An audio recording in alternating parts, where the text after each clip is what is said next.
Olá, sejam muito bem-vindos a mais um Podway, o podcast da rede Whey Suplementos, aquela rede que mais cresce em todo o Brasil. É isso mesmo. O nosso propósito é de inspirar conquistas, transformar desejos em realidade. Então, hoje eu tô com uma convidada aqui muito especial. Ela acabou de vir de São Paulo, pousou e veio direto gravar com a gente. É isso mesmo. Amanhã ela vai fazer uma palestra incrível aqui no Rio de Janeiro. E o nome dela é Adriana Fanaro. Então, por favor, Adriana, se apresente, fale um pouco para o nosso público quem é a Adriana, quais são as suas especializações. Olá, gente, tudo bem? Muito obrigada pelo convite. Meu nome é Adriana Fanaro, eu sou nutricionista de consultório há 20 anos. Tenho algumas especializações em clínica esportiva, fitoterapia, doenças crônicas não transmissíveis, obesidade e atualmente eu faço mestrado pelo Centro Universitário São Camilo e eu estou muito feliz aqui da gente contribuir. Vamos ver o que vai sair desta conversa. Muito obrigado por você ter aceitado o nosso convite, Adriana. E pelo nível de especializações que você tem, né? A gente teria aqui uma conversa de 20 horas, né? Mas eu acho que a gente pode, de repente, ir para um nível de conversa que está muito em alta nesse momento, né? Que é justamente o uso dos análogos de LP1, enfim, falando sobre emagrecimento, obesidade, que também é uma das suas especializações. E eu gostaria de saber com você, a gente pode falar um pouco mais sobre isso? Vamos falar sobre emagrecimento, obesidade? Pode, a gente pode falar sobre isso. Eu já vou te trazer um dado importante. 55,7% da população, segundo a ABESO, está acima do peso. Nossa. Então, a gente já ultrapassou mais da metade da população acima do peso e por volta de 19,8% desses 55% estão em obesidade. Então, é muito importante que a gente fale sobre isso e em janeiro desse ano saiu um novo diagnóstico de obesidade lançado pela The Lancet. E hoje a gente não tem mais os graus de obesidade como a gente tinha antigamente, né? Que os pacientes eram classificados em obesidade grau 1, em obesidade grau 2. Hoje a gente tem, então, a obesidade pré-clínica e a clínica. Então, o que muda? A forma como o nutricionista e como os profissionais da saúde avaliam o paciente dentro do consultório. Então, a gente não leva mais em consideração peso e altura. Agora, a gente também leva em consideração, além do peso e altura, sinais, sintomas, exames bioquímicos, a circunferência da cintura, relação cintura-quadril. Então, deixou a gente mais específico nesse diagnóstico, né? Nós, nutricionistas, não podemos fazer diagnóstico, mas a gente pode fazer a hipótese diagnóstica desse paciente e tratá-lo conforme o seu caso dentro do consultório. Sim. Então, um assunto super em alta. Ah, que bom. E assim, alguns dos dados que você trouxe foi a nível mundial, né? Tem algum levantamento que você fez a nível Brasil? Brasil, esse. É Brasil, esse é Brasil mesmo, né? É, a ABESO, que é a nossa sociedade brasileira. Só vem aumentando, então, né? Só vem aumentando e eu tenho alguns palpites aí. Desde 2004 eu atendo em consultório, então eu não tive nenhum outro emprego. E o que eu vejo hoje, eu não via lá em 2006, 2007, 2008, foi assim, de um tempo para cá. A pandemia contribuiu bastante para esse aumento do peso, porque as pessoas ficaram muito em casa, as pessoas acabaram descontando mesmo aquele medo, aquela angústia que sentiram com a pandemia na alimentação. Mas eu acho também que as redes sociais estão impactando muito esse nível de sobrepeso e obesidade. De forma negativa, por conta da quantidade de informações que as pessoas estão propagando de alimentos que talvez não façam mal à saúde, que não vai levar a esse aumento de peso, ou desinformações nutricionais em relação, só focando em calorias. A gente conversou um pouquinho nos bastidores, né? Como é que tá isso? Eu acho que de forma negativa, tá? Para mim, o nutricionista ali, quando ele tá fazendo qualquer vídeo, seja ele vídeo para falar sobre o alimento, seja ele um vídeo para falar sobre o comportamento do paciente, existe, e eu aposto que você já viu algum vídeo desses com alimentos escrito leia a legenda. O leia a legenda é uma irresponsabilidade do profissional, porque nós, como profissionais, nós temos que garantir o que o paciente entende. Sim. Né? Não sei se você já brigou com alguém e falou assim, olha, o que você entendeu do que eu falei não importa muito, eu não disse isso. Mas na cadeira do profissional, a gente é responsável pelo que a gente fala e pelo que o paciente entende. Então, eu preciso me fazer ser entendida. E o leia a legenda? Quantas vezes você já leu a legenda? difícil. inteira, Não dá. linha por linha. Não lê. Não lê, né? Então É a aí... responsabilidade do profissional ali esmiuçar isso para a pessoa. Exatamente. Então, é responsabilidade nossa. E alguns de nós não assumimos essa responsabilidade. E os bastidores disso são diversos nutricionistas com seus CRNs não caçados, mas denunciados, né? E a política de que nós temos aí um conselho, um código de ética ultrapassado, que não está ali pelas redes sociais. Eu concordo. Mas qual é a atualização que tem que fazer, então? Sim. Qual era a nosa responsabilidade como profissionais da saúde em educar essa população? Hoje, nos seus cursos, nas suas palestras, que são para outros profissionais também, né? Nutricionistas ou acadêmicos, é justamente ajudá-los também na responsabilidade que eles têm que ter na ponta ali com o paciente. Você tem levado essa informação para eles também? Desde 2008 eu dou aula em cursos de pós-graduação e palestro, e tenho uma empresa com nutricionistas. E a minha maior responsabilidade é mostrar para eles o quanto eu na sua frente, ali dentro do consultório, posso ser agente de transformação da sua família. Legal. Né? O quanto eu escutar você de verdade, o quanto eu consegui fazer com que você me entenda e consiga fazer, porque não é só prescrever. Né? O meu paciente não chega no consultório sabendo que ele tem que comer fruta, ele não sabe e eu que tenho que dizer. Não, ele sabe. A grande questão é como fazer isso. Só que o como, para cada um de nós, é de um jeito, né? Então, você trabalha dentro das emoções dele ali, né? Do comportamento. Exato. A parte psicológica, até mesmo antes de você prescrever quais são os alimentos que ele tem que buscar e consumir. Porque ele tem que mudar na mente dele, né? Ele tem que querer. Que lembrança você tem da sua infância em relação à alimentação? Qual era o melhor momento de vocês? Hambúrguer, pizza. Eu tô falando fora da minha área como profissional, né? Na minha infância. Infância, gente, ele não tinha se formado ainda. Comportamento, como criança, é bala, pizza, hambúrguer, refrigerante. Tá. A gente come mas não tem alguma comida que você lembra, que te gere uma emoção afetiva, que você fale, ai meu Deus, toda vez que eu como isso eu me lembro? Olha, eu acredito que, por incrível que pareça, talvez, comida mesmo. Comida, e você comia comida com quem? Arroz, feijão, com meus pais. Com seus pais. Era um momento de maior emoção que eu tinha, que minha mãe realizava isso com muito carinho pra gente. E que ela sempre fazia, né? E ela sempre fazia. Então, quando a gente fala sobre comer, a gente não está falando só sobre o alimento, frango ou carne, maçã ou banana, Nutella ou doce de leite. A gente também está falando sobre as emoções que estão envolvidas ali. Então, todo mundo tem uma boa lembrança, uma boa e uma ruim talvez, mas uma boa lembrança com comida. A ruim, quando minha mãe me acordava às 5 horas da manhã para me dar vitamina de beterraba com laranja. Meu Deus do céu.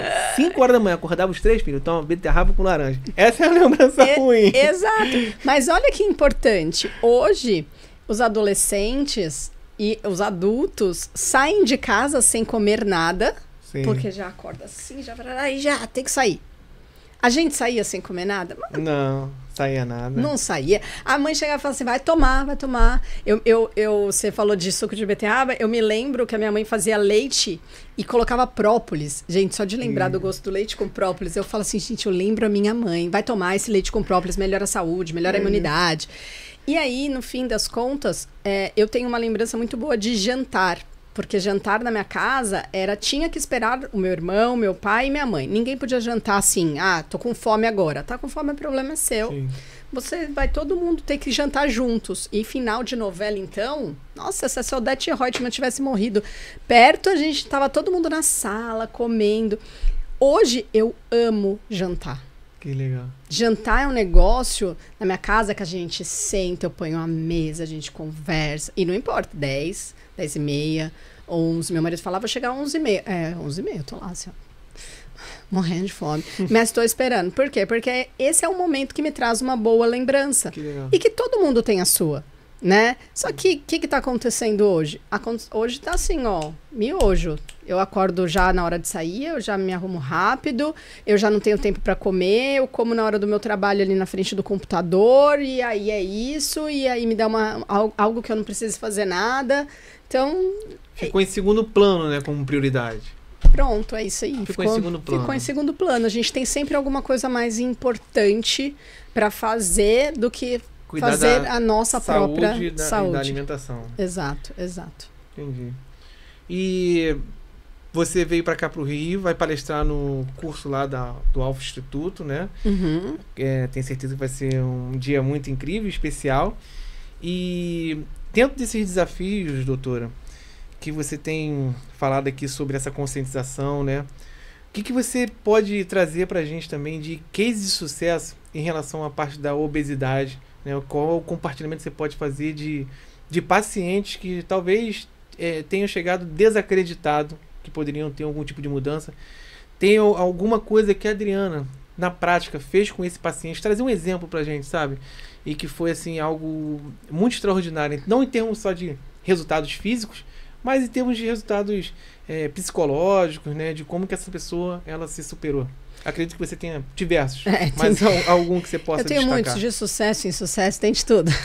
Mas eu tenho uma paciente que, inclusive, eu apresentei na minha última imersão em obesidade, que ela perdeu 37 quilos. Parabéns.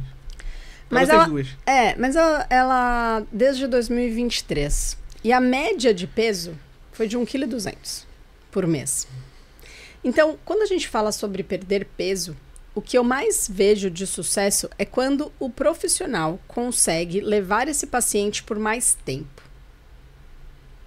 Então, se eu consigo levar esse paciente, então, por exemplo, no caso dela, de 2023 até 2025 em tratamento, eu tenho mais resultado.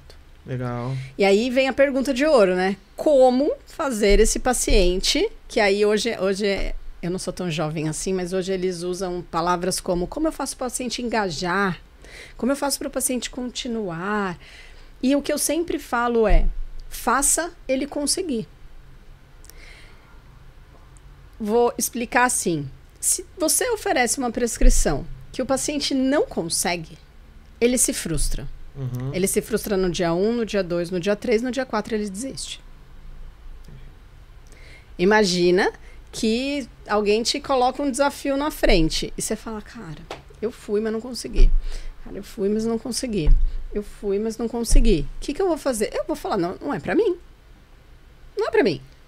Você acredita que essa jornada que ela teve com você ao longo de 2 anos para perder 37 quilos foi uma jornada muito mais de conversa, de trabalho psicológico nela do que alimentar precisamente? Todo nutricionista trabalha comportamento alimentar, ou pelo menos deveria trabalhar. Então, eu acho que essa jornada foi eu mostrar para ela o que ela estava pronta para conseguir. Eu acho que teve muita sensibilidade minha, não vou dizer que não, do tipo. Então, hoje a gente vai acrescentar a fruta e nós vamos fazer um lanche. Eu vou te dar um exemplo. Ela comia comida quando ela chegou no consultório na hora do almoço em 5 minutos, porque era o tempo que ela tinha de intervalo no trabalho. 5 minutos. E aí eu troquei essa comida por um lanche.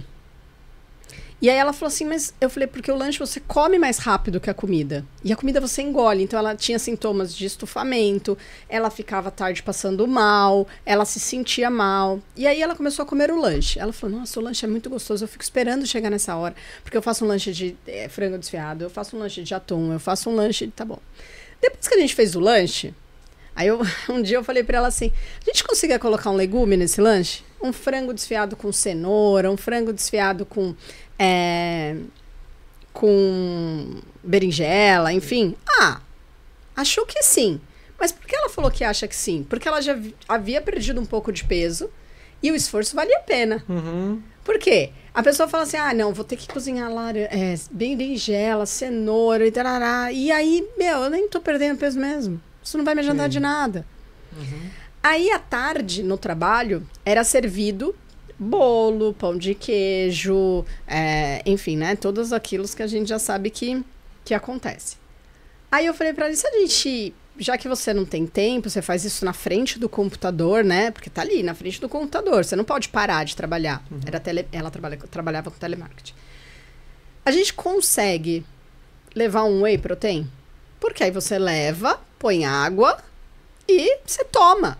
Toma mais devagar. Você não fica ali no bolo sem prestar atenção, no pão de queijo sem prestar atenção. Acho que a gente consegue. E aí, então, você percebe, é uma jornada de que toda vez que o nutricionista...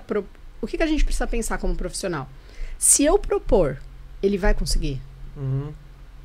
Porque se ele não conseguir, ele vai desistir. Adriana, mas eu cozinho na minha casa, mas não é tão difícil assim fazer legumes, mas, é só uma questão de programar. Eu entendo, mas aí você tá levando você em consideração. Sim. E você não tá... A gente não tem que levar a gente em consideração. Então, eu acordo todos os dias às 5 horas da manhã, treino 6 vezes por semana e eu não cozinho, mas meu marido cozinha. Eu tenho uma programação de comida. Eu vou achar que todo mundo acorda às 5 horas da manhã? Que todo mundo pode dormir às 11 e tá tudo bem? Que todo mundo dorme 5 horas e... Eu não fico tão bem assim, mas é o que é. Então... Eu tenho que me tirar desse... Sabe quando você se tira, assim? Você olha só para o paciente. Entendi. Né? E aí eu te pergunto, vamos usar até essa paciente como referência, né? Esse período que você cuidou dela foi em que ano, mais ou menos? Não, eu ainda cuido dela. Você ainda cuida dela? Falta 5 quilos. Que legal. Então você ainda cuida dela. Uhum. Então ela é uma pessoa que ela já entendeu, ela já faz parte do processo, ela faz parte da jornada, né? Sim.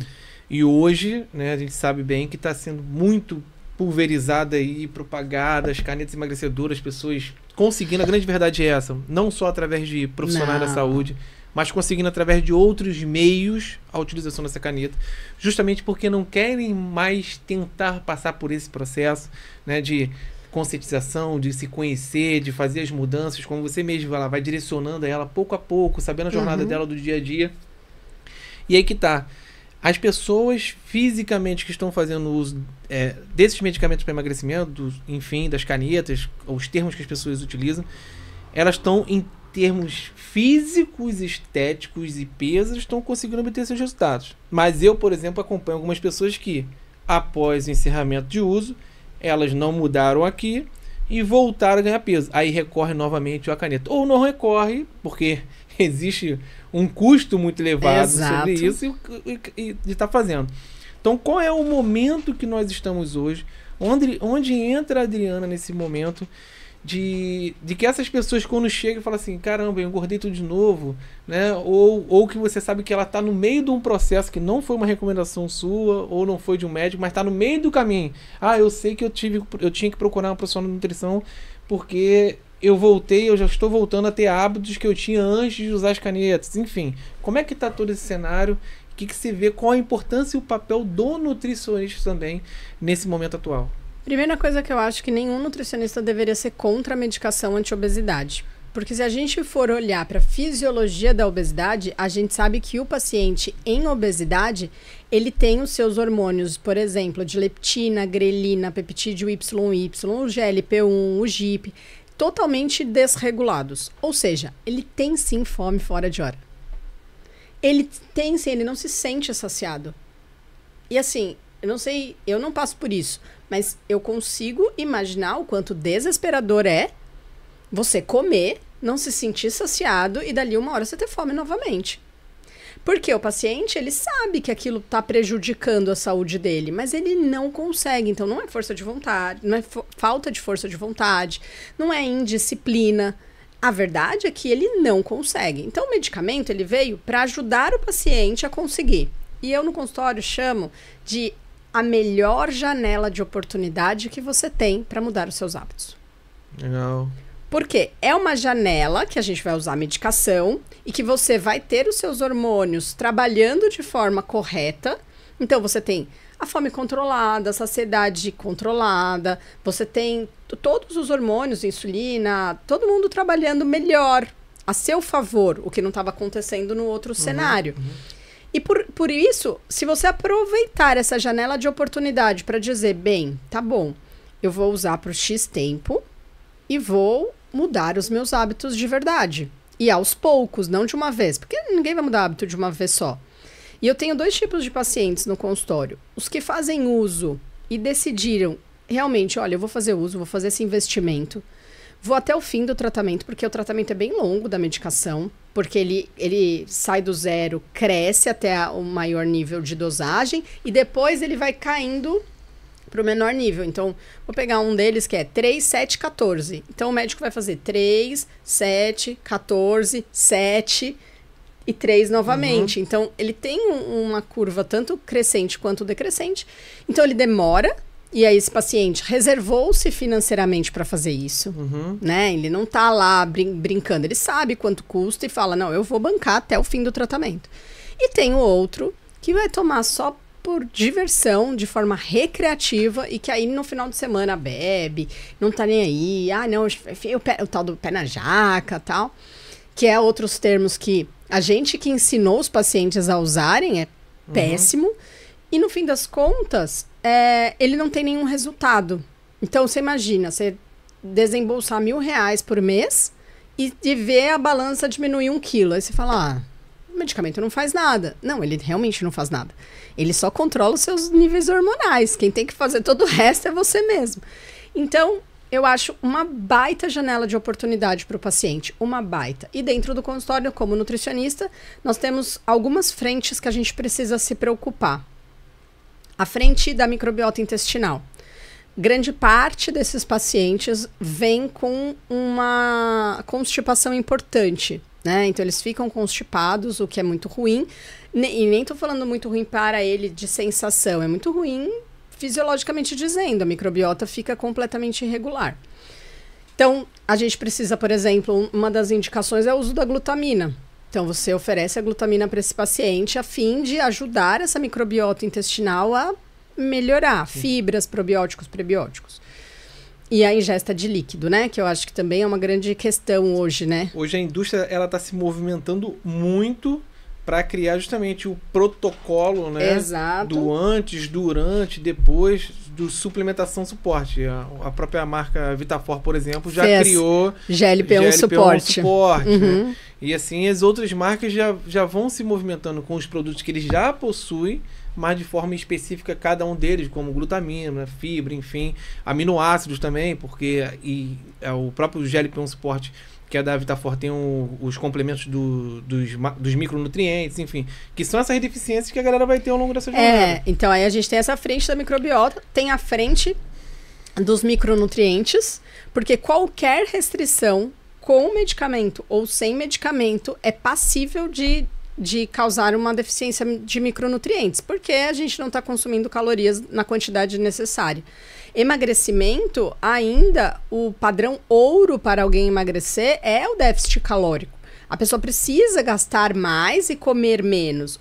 E importa como, tá? Não é a qualquer custo, importa como. Beleza. E aí, micronutrientes. E as proteínas. Por quê? A gente precisa, nesse processo de emagrecimento do paciente, preservar a sua massa isenta de gordura, a sua massa óssea. Então, o uso das proteínas, wheys, são muito bem-vindos. Por quê? Esse paciente, ele tá com a saciedade já muito aumentada. Então, você pede para ele consumir 2, 3 ovos, ele fala, olha, não consigo. Aí você fala, não, mas tem que consumir? De novo, a gente precisa fazer ele conseguir. Então, usar o whey é uma alternativa, né? Usar um iogurte, eu prescrevo bem no consultório aquele iogurte sem sabor, com whey. Porque aí eu tô no mesmo volume, aumentando densidade proteica. Porque eu coloco whey no iogurte. E fica bom, é um sabor mais doce, dependendo do sabor que você pega do whey. E os pacientes gostam. Então, eu acho que as 3 frentes de cuidar do intestino desse paciente, cuidar da deficiência de micronutrientes e cuidar da quantidade de proteína que ele precisa. Então, isso é a nossa grande preocupação, além de trabalhar todo o comportamento dele. E ouvir ele, de verdade. Porque o nutricionista, ou qualquer outro profissional, né? Nem vou falar só o nutricionista, mas a gente está tão automático que a gente só pensa no que prescrever, mas às vezes a gente não ouve. Não adianta você precisar de proteína se você não consegue, se você não quer comprar, se você não... Entende? Eu tenho um paciente que fala pra mim, fala assim, Adriana, cara, eu já tentei tomar algumas coisas, mas eu sempre esqueço, eu não tenho esse hábito e tal, a gente não consegue. Uma hora a gente vai conseguir, eu sempre penso isso na minha cabeça, uma hora eu vou conseguir que ele consiga.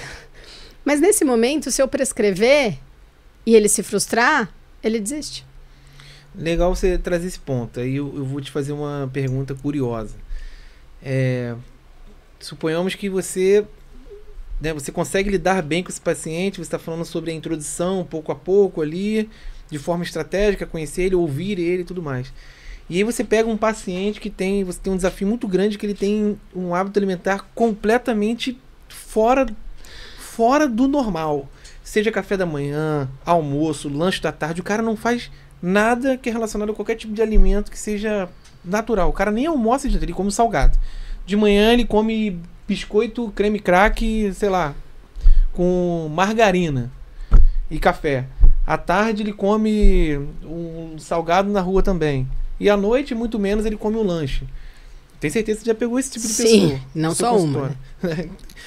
E como é que é esse cenário de você tirar essa pessoa de um comportamento desse totalmente extremo, de uma pessoa que nem sequer come arroz e feijão, que você sabe bem, você já conhece diversas pessoas assim, diversos pacientes assim, e você começar a introduzir isso na vida dele, na jornada dele. Como é que funciona, Adriana, isso? Eu sempre olho alguns fatores para minha decisão. O que é mais fácil para ele? Então, por exemplo, café da manhã seria mais fácil, porque ele está em casa e se a gente programar direito, ele consegue fazer esse café da manhã em casa, porque à noite ele não vai conseguir, é uma refeição. Eu sempre faço algumas perguntas, porque eu acho que nas perguntas a gente tem as respostas para a prescrição. Então, por exemplo, dessas refeições, qual delas você não gostaria de abrir mão? Legal. Qual delas é mais... você tem mais... Que horário desses tempo que você come, que horário você tem mais fome? E que horário você tem menos fome? Aonde você compra esse salgado, o que tem? Tem alguma outra opção? Então, eu acho que vai partir de quem é o paciente para a gente decidir. E se eu tivesse que dar uma dica, pergunta. Pergunta. No fim, a gente é muito cobrado, né? Eu acho que hoje a gente se cobra muito para ter todas as respostas, mas eu não tenho todas as respostas. E eu sempre falo para o paciente, para eu conseguir te ajudar, eu preciso te fazer algumas perguntas. E aí eu pergunto, mas aí você não faz compra, então no final de semana você não faz compra. Então eu já atendi um paciente há muito tempo atrás que todo mundo na casa dele, ele era um adolescente, comia com o celular. Como que faz, né? Então, aí você vai traz a mãe, você traz o pai, você vai conversando, você vai tentando entender. Por quê? Porque aquilo, não é normal para mim, Adriana, porque na minha casa ninguém ficava com o celular e hoje também ninguém janta com o celular. Não é normal. Mas pro outro é. Então, essa empatia da gente parar de olhar pro outro e falar, nossa, tá vendo? Ó, fica com o celular comendo. Não, para ele é normal, é uma situação que acontece assim. Então, eu acho que é olhar e perguntar. Não tem como você dizer assim, tem que fazer por aqui. Não, para cada um vai ser. Então, aí, eu acho que o nutricionista se sente, eu já estive nessa posição, muito culpado, sabe? Você fala assim, meu Deus. Quando a pessoa não obtém um resultado. Não, por exemplo, deixei a janta dela do jeito que tava. E era uma coxinha. Meu Deus, ela saiu da minha sala com uma coxinha, comendo uma coxinha. Eu devia ter falado pra ela comer. Eu não me sinto mais. Eu falei, não, é isso aqui. Vou melhorar isso aqui. Quando ele melhorar... a jornada diária dela. Ali onde ela teve facilidade de aceitação. Isso.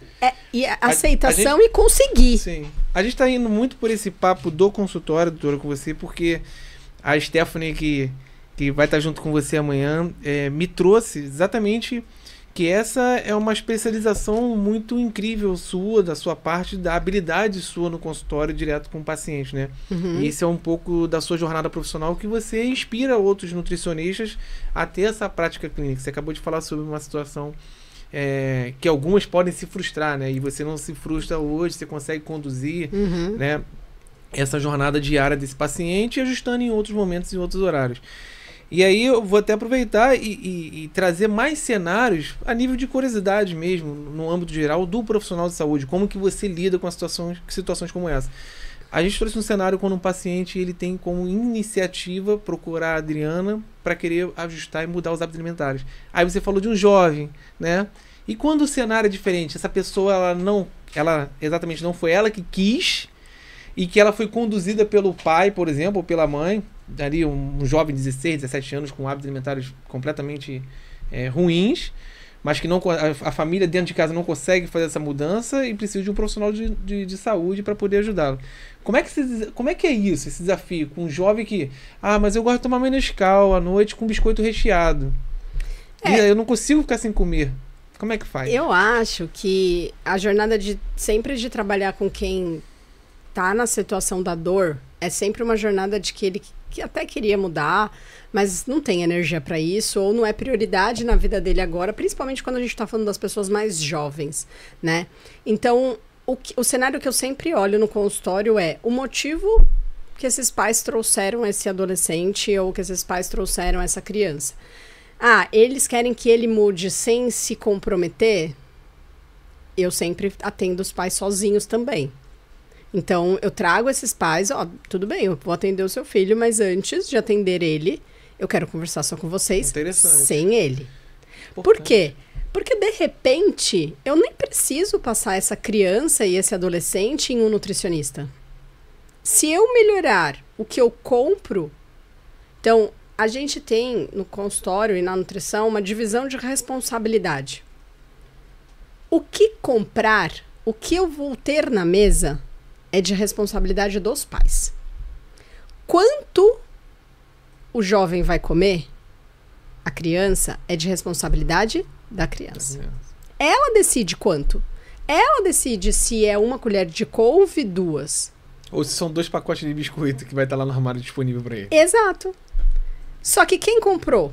São os pais. Então, os pais não estão fazendo a parte deles.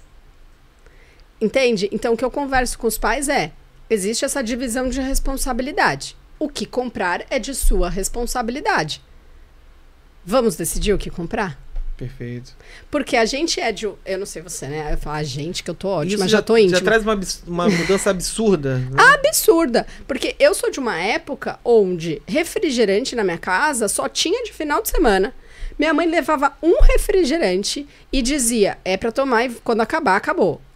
Eu me lembro até hoje, compras de mercado, onde ela falava, cada um, eu tenho um irmão, pode escolher um alimento, qualquer coisa. Eu sempre escolhi a minha bolacha Bono de doce de leite, né, porque eu amava. Aí ela falou, e só vai poder escolher de novo, meu irmão escolhia aquele Yakult, na próxima compra depois de um mês. Ou seja, olha como os nossos pais assumiam a responsabilidade. O que comprar é responsabilidade dos pais. Quanto comer é responsabilidade da criança. Eu não me esqueço minha mãe dizendo, se vocês quiserem comer tudo no primeiro dia, vocês comem. Mas Era isso mesmo. Já não vai ter mais nada pro restante do mês. O restante do mês... E a gente precisava controlar ali. Exato, a gente controlava. Eu brinco até, né? Se meu irmão ouvir isso, é isso.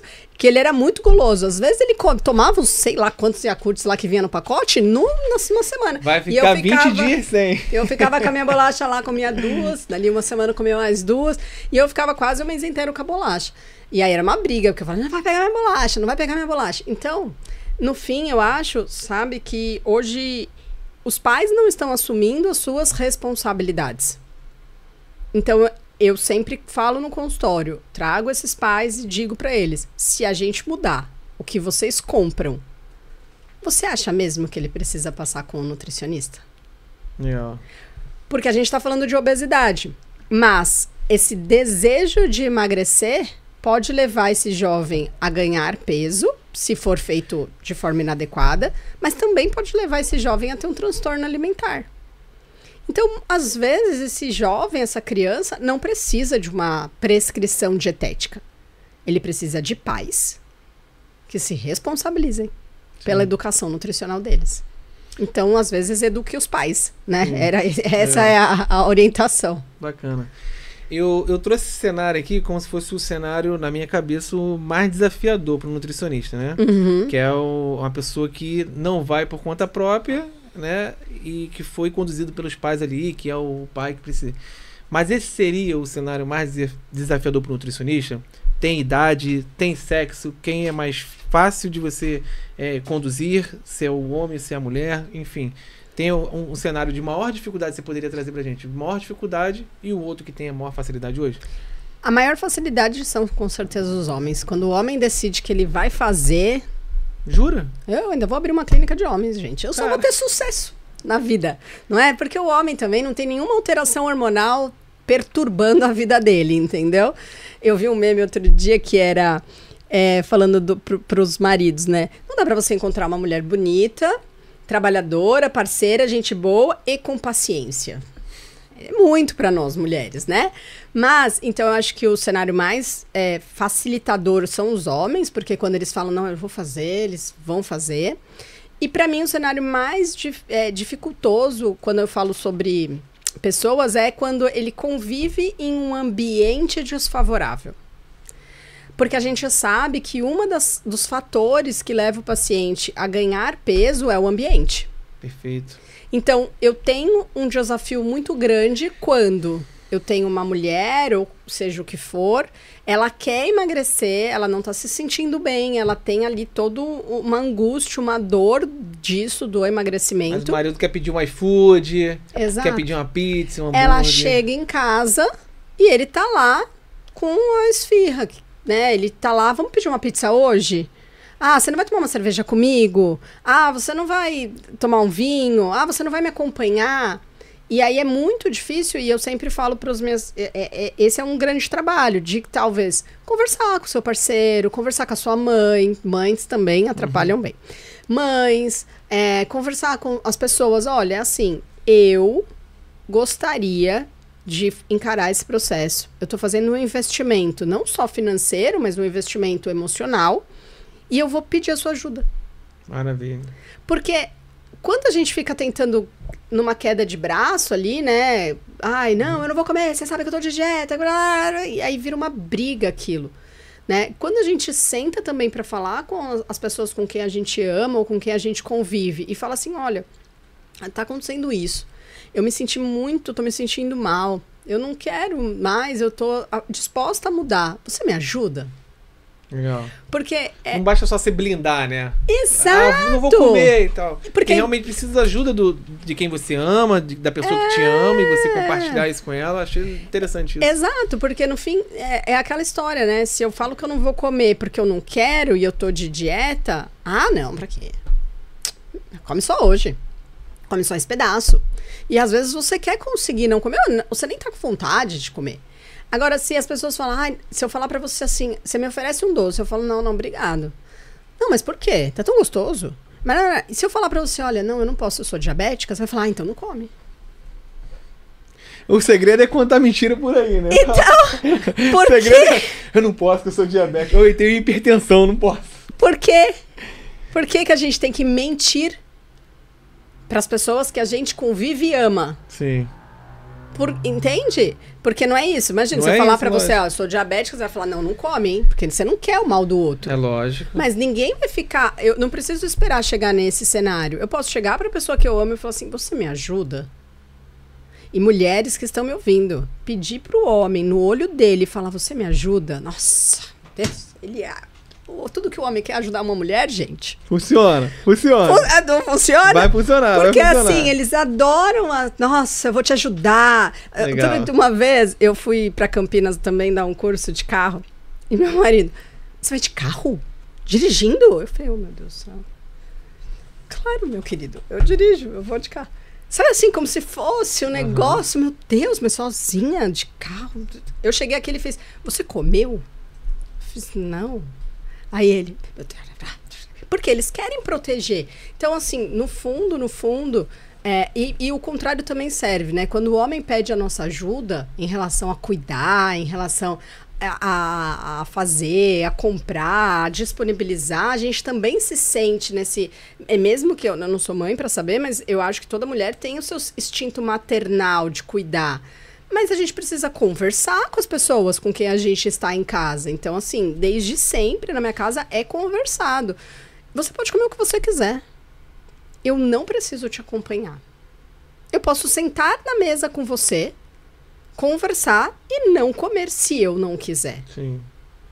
E aí fica tudo de boa, tranquilo, entende? Então, assim, bom, ainda bem, né, pro meu marido e meu filho. Tá cada dia uma novidade lá em casa, entendeu? É pé de moleque, não sei o que, e aí tudo bem, né? Mas eu não preciso acompanhar. Por quê? Mas isso já foi conversado. Já foi conversado, exatamente. Isso não é uma... Foi muito legal você trazer essa experiência aqui, doutora, porque é uma experiência que você adquiriu ao longo de todos esses anos. 20. De você achar o time certo, né? De que maneira, porque deu exemplo para outras pessoas, teve cases de sucesso, né?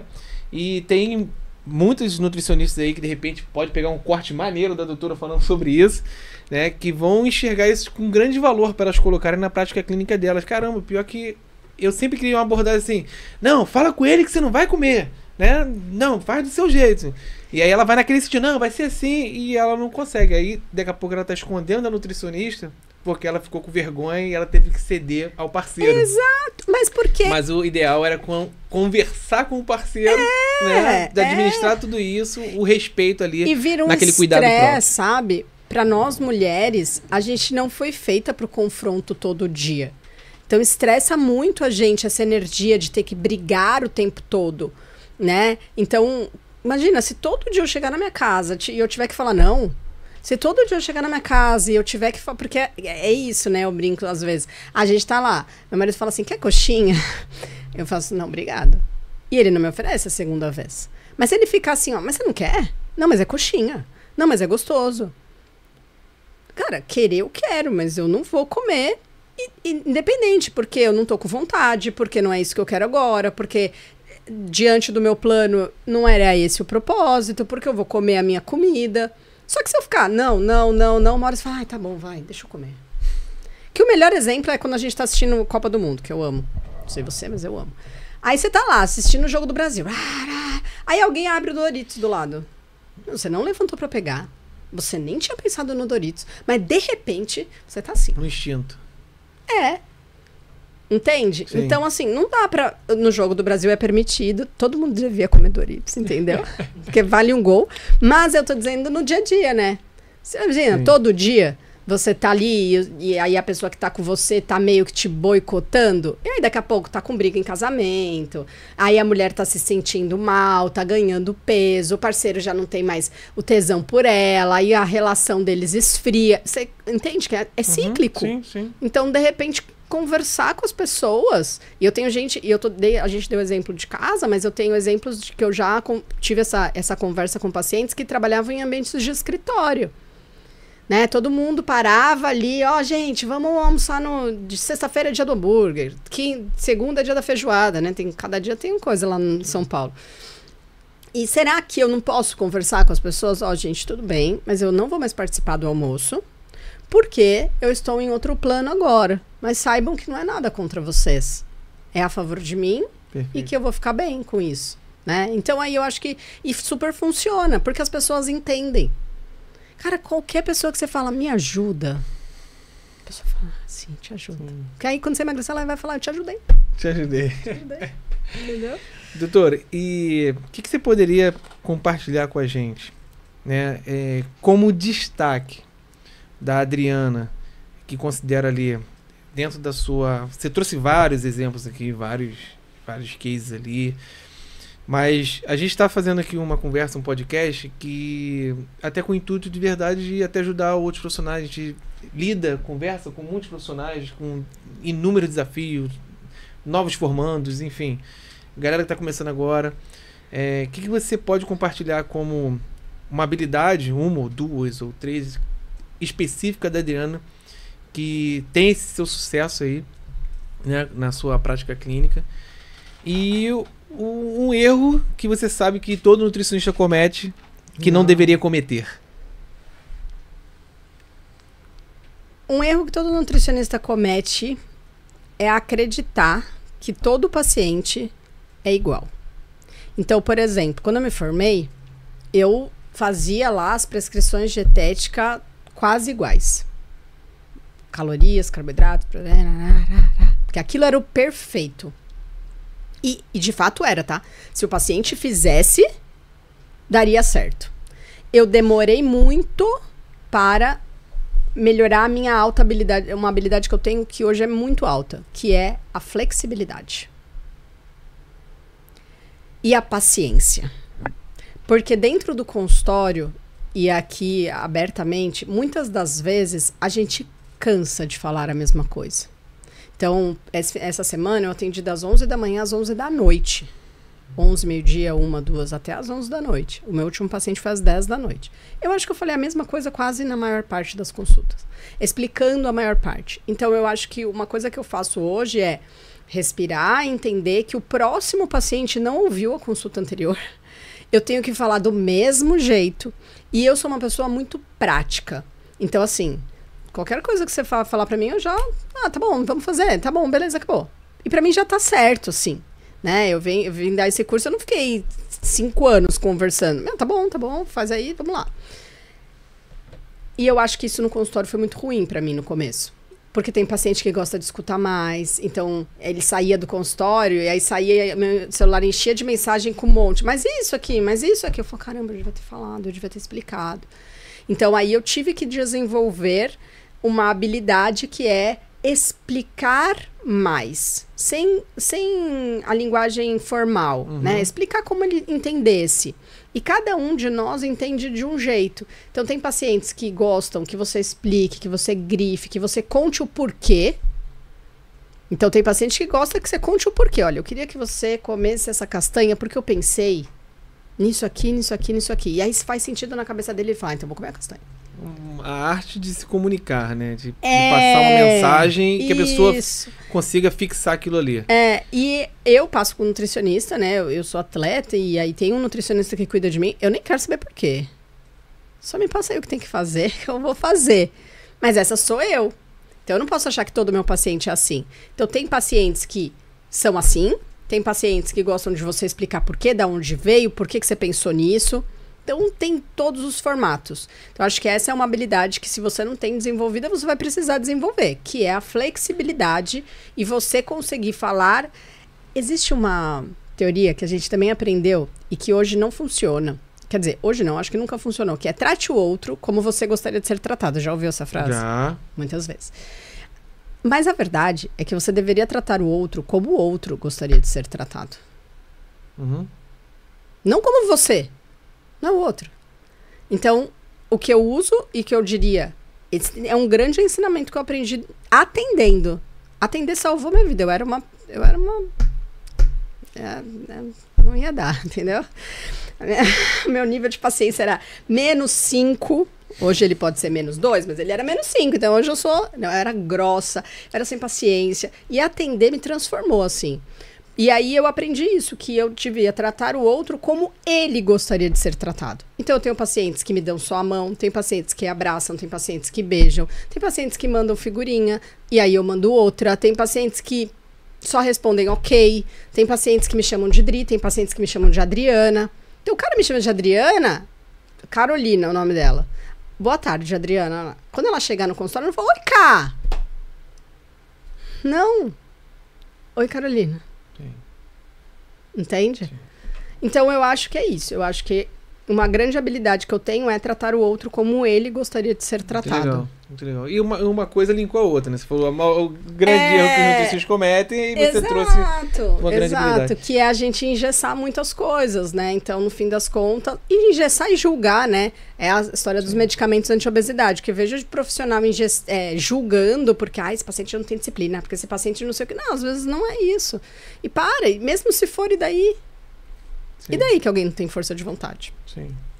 Você não tá lá para ajudar? Para ajudar, exatamente. É o nosso papel. Exatamente. Adriana, agradeço demais o nosso bate-papo, nossa conversa, né? Não sei quanto tempo você saiu de casa aí para essa viagem para cá. Muito obrigado por aceitar o nosso convite. Gostaria também de pedir para você alguma mensagem, né, final que você gostaria de deixar para os nossos ouvintes, né? Sobre a Adriana, no geral, no que você se sentir confortável, para poder passar para a galera aqui um pouco da sua energia e do seu nível de qualidade profissional também. Eu que agradeço, contem sempre comigo. E se eu tiver que dar uma mensagem para os profissionais sucesso é pessoal. Então lista aí no seu caderno o que é sucesso para você. Para alguns é ter filhos, para outros é viajar e atender só online, para outros é ter muito dinheiro, para outros... Mas nenhum sucesso, quando balizado no outro, será sucesso para você. Muito obrigada. Obrigado, Adriana. Muito obrigado, pessoal. Obrigado por ter nos acompanhado aí, ter assistido esse podcast incrível aqui com a Adriana. E espero que essa conversa sirva de inspiração para você, né? Como a Way Suplementos tem como valor inspirar conquista, transformar desejos em realidade, usamos a Adriana aqui, a voz dela, para poder inspirar você, profissional, e aí melhorar a sua capacidade profissional aí junto com os seus pacientes aí, você ter sucesso na sua jornada profissional. Valeu, Adriana. Obrigada. Obrigada, amiga. Até a próxima. Obrigada.